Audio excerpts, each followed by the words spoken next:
পৃথিবীর ইতিহাসে ধন সম্পদ ও অহংকারের দম্ভে অন্ধ হয়ে যাওয়া ব্যক্তিদের মধ্যে কারুন হল এক নিকৃষ্ট উদাহরণ, যাকে মহান আল্লাহ সুবহানাহু ওয়া তাআলা তার বিশাল ধনভাণ্ডার ও আলিশান অট্টালিকা সহ জীবন্ত অবস্থায় মাটির নিচে ধসিয়ে দিয়েছেন। কারুনের এই পতন কেবল একটি ঐতিহাসিক ঘটনাই নয়, বরং এটি কিয়ামত পর্যন্ত আসা মানুষের জন্য এক ভয়াবহ সতর্কবাণী। কারণ আল্লাহ সুবহানাহু ওয়া তাআলা তাকে এমনভাবে শাস্তি প্রদান করেছেন যে কারণ প্রতিদিন তার নিজের হাতের 3.5 হাত পরিমাণ করে মাটির নিচে ধসে যাচ্ছে। মুফাসসিরগণের বর্ণনা অনুযায়ী কিয়ামতের আগ পর্যন্ত কারুনের এই ধসে যাওয়ার প্রক্রিয়া চলমান থাকবে এবং সে কত গভীরে পৌঁছেছে তা একমাত্র সর্বজ্ঞ আল্লাহ ছাড়া আর কেউ জানেন না। সূরা আল কাসাস আয়াতে ৮০। উম্মাহ কণ্ঠের এই বিশেষ নিবেদনটিতে আপনাদের স্বাগতম। ইসলামের এমন সব ঈমানদীপ্ত ও রেফারেন্স ভিত্তিক সত্য ইতিহাস জানতে নিয়মিত ভিজিট করুন আমাদের ওয়েবসাইট www.ummahkontho.com এবং আমাদের ফেসবুক পেজ ও ইউটিউব চ্যানেলের সাথেই থাকুন। কারণ ছিল বনী ইসরাঈলের অন্তর্ভুক্ত এবং অধিকাংশ নির্ভরযোগ্য ঐতিহাসিক এবং তাফসীরবিদগণের মতে সে ছিল হযরত মূসা আলাইহিসসালামের আপন চাচাতো ভাই। আল্লাহ তাআলা কারুনকে এত বেশি সম্পদ ও বৈভব দান করেছিলেন যে কেবল তার ধনাগারের চাবিগুলো বহন করার জন্যই একদল শক্তিশালী মানুষের প্রয়োজন হতো। কিন্তু এই বিপুল ঐশ্বর্য তাকে কৃতজ্ঞ করার পরিবর্তে চরম ঔদ্ধত্য ও অহংকারী করে তুলেছিল। সে সময় মিশরের শাসন ক্ষমতায় ছিল জালেম ফিরআউন, আর কারুন ছিল ফিরআউনের মন্ত্রিসভার এক প্রভাবশালী উপদেষ্টা ও মন্ত্রী। ফিরআউনের সেই দরবারে মদ্যপান, জুয়া এবং নর্তকীদের অশ্লীল গান বাজনার এক বিশাল আয়োজন থাকত এবং কারুন সেই বিলাসিতার চূড়ান্ত শিখরে আরোহণ করেছিল। মূসা আলাইহিসসালাম যখন কারুনকে আল্লাহর পথে আহ্বান জানালেন এবং তাওরাতের বিধান অনুযায়ী তার উদ্বৃত্ত সম্পদের ওপর যাকাত আদায়ের নির্দেশ দিলেন, তখন কারুন অত্যন্ত উদ্ধতভাবে তা প্রত্যাখ্যান করল। সে দাবি করল যে এই বিশাল সম্পদ সে তার নিজস্ব মেধা, পরিশ্রম এবং ব্যবসার কৌশলে অর্জন করেছে, সুতরাং এখানে অন্য কারোর বা আল্লাহর কোনো হক নেই। মূসা আলাইহিসসালাম তাকে মনে করিয়ে দিয়েছিলেন যে আসমান ও জমিনের যাবতীয় সম্পদের প্রকৃত মালিক একমাত্র আল্লাহ এবং মানুষ এই দুনিয়াতে কেবল অস্থায়ী তত্ত্বাবধায়ক বা কেয়ারটেকার মাত্র। সূরা আল হাদিদ আয়াত ৭। কিন্তু কারুন তার অবস্থানে অনড় থাকল এবং যাকাত না দেওয়ার জন্য হযরত মূসা আলাইহিসসালামের বিরুদ্ধে এক জঘন্য ষড়যন্ত্রের চাল বুনল।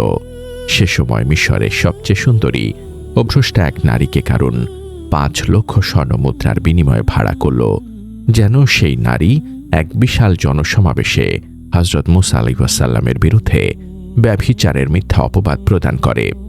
ফিরআউনের জন্মদিন বা মিশরের নববর্ষ উপলক্ষে আয়োজিত এক বিশাল উৎসবে, যেখানে মিশরের আপামর জনগণ উপস্থিত ছিল, সেখানে কারুন মূসা আলাইহিসসালামকে যাকাতের মাসালা নিয়ে তর্ক করার জন্য জনসমক্ষে আহ্বান করল।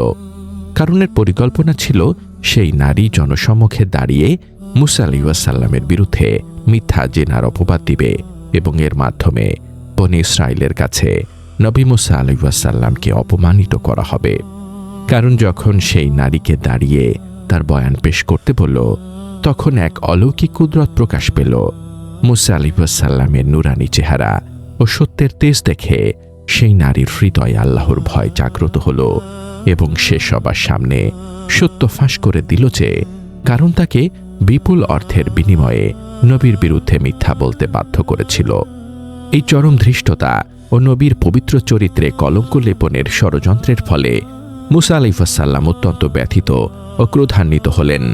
তিনি আল্লাহর কাছে কারুনের শাস্তির জন্য ফরিয়াদ করলেন এবং আল্লাহর জমিনকে নির্দেশ দিলেন যেন মাটি মূসা আলাইহিসসালামের হুকুম পালন করে। মূসা আলাইহিসসালাম যখন মাটিকে বললেন কারুনকে ধরো, তখন জমিন কারুনকে হাঁটু পর্যন্ত গিলে ফেলল। কারুন তখন ভয় পেয়ে মূসা আলাইহিসসালামের কাছে ক্ষমা চাইল, কিন্তু তার এই ক্ষমা ছিল কেবল প্রাণের ভয়ে, তওবার জন্য নয়। মূসা আলাইহিসসালাম পুনরায় মাটিকে নির্দেশ দিলেন এবং কারুন কোমর পর্যন্ত টেপে গেল। সর্বশেষে মুসা আলাইহিস সালামের নির্দেশে কারণ তার বিশাল অট্টালিকা ও ধনাগার সহ ভূগর্ভে হারিয়ে গেল। তাফসিরে এসেছে যে কারণের সেই ধনাগারের চাবিগুলো ৭০টি উটের পিঠে বহন করতে হতো, যা থেকে বোঝা যায় তার সম্পদের পরিমাণ কতটা বিশাল ছিল। আজ মিশরের রাজধানী কায়রো থেকে প্রায় ৮০ কিলোমিটার দূরে অবস্থিত কারুন হ্রদ বা লেক কারুন সেই ইতিহাসের জীবন্ত সাক্ষী হিসেবে দাঁড়িয়ে আছে। এই হ্রদের পানি অত্যন্ত নোনা এবং এর বর্ণ সাধারণ পানির মতো নয়, বরং কিছুটা কুৎসিত, যা কারুনের অভিশপ্ত পরিণতির কথা স্মরণ করিয়ে দেয়।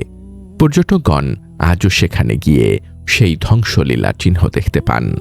একইভাবে আল্লাহ তাআলা ফিরআউনের লাশকেও লোহিত সাগরের অতল গহ্বর থেকে উদ্ধার করে অবিকৃত অবস্থায় কিয়ামত পর্যন্ত আসা মানুষের জন্য নিদর্শন হিসেবে কায়রো ন্যাশনাল মিউজিয়ামে সংরক্ষণ করে রেখেছেন। সূরা ইউনুস আয়াত ৯২। ৪১১৬ বছরেরও বেশি সময় পার হয়ে গেলেও ফিরআউনের লাশে কোনো পচন ধরেনি, যা আল্লাহর অসীম কুদরতের প্রমাণ।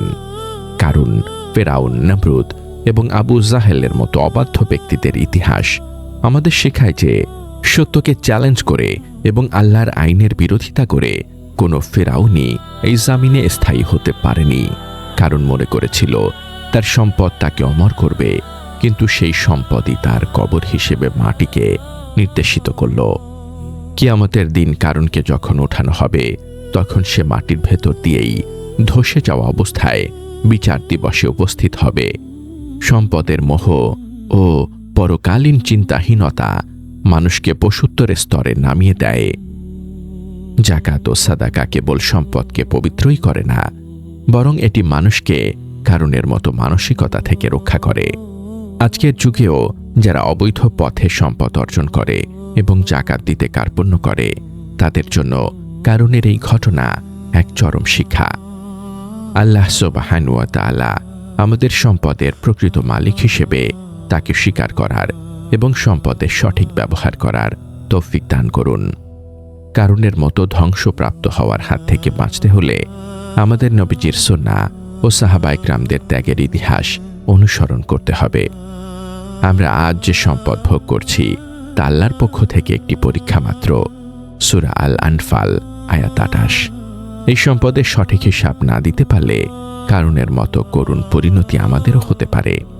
ইসলামের ইতিহাসে কারণের পতন একটি চিরন্তন মুজিজা, যা প্রমাণ করে যে জুলুমের অন্ধকার যতই ঘনীভূত হোক না কেন, হকের বিজয় এবং বাতিলের পতন সুনিশ্চিত। আল্লাহ তাআলা কারণকে জমিনের সবচেয়ে গভীরে নিক্ষেপ করেছেন এবং সে তার অহংকারের দণ্ড কিয়ামত পর্যন্ত ভোগ করবে। মুসা আলাইহিস সালামের সময়কার সেই মিশরের নীল নদের পারে কারণের অট্টালিকা আজ ধুলামলিন, কিন্তু মুসা আলাইহিস সালামের নাম আজও কোটি কোটি মুমিনের হৃদয়ে অম্লান। ফিরআউন খোদা দাবি করে আজ কাঁচের বাক্সে বন্দী, আর কারণ সম্পদের পাহাড় গড়ে আজ মাটির নিচে বন্দী। এই বাস্তবতাকে আমাদের উপলব্ধি করতে হবে এবং পরকালীন অনন্ত জীবনের পাথেও সংগ্রহে সচেষ্ট হতে হবে। আমাদের জীবন যেন আবু জাহেল বা কারুনের মতো ধ্বংসের পথে না যায়, বরং আবু বকর ও উমরের মতো ত্যাগের মহিমায় উজ্জ্বল হয়। সেটাই হওয়া উচিত আমাদের পরম লক্ষ্য। হে আল্লাহ, আপনি আমাদের কারণের মতো সম্পদ ও অহংকারের ফিতনা থেকে রক্ষা করুন এবং আপনার সন্তুষ্টির পথে আমাদের জীবন অতিবাহিত করার তৌফিক দান করুন। আমিন। ভিডিওটি ভালো লাগলে লাইক দিন এবং দ্বীনি সচেতনতা বৃদ্ধিতে প্রিয়জনদের সাথে শেয়ার করুন।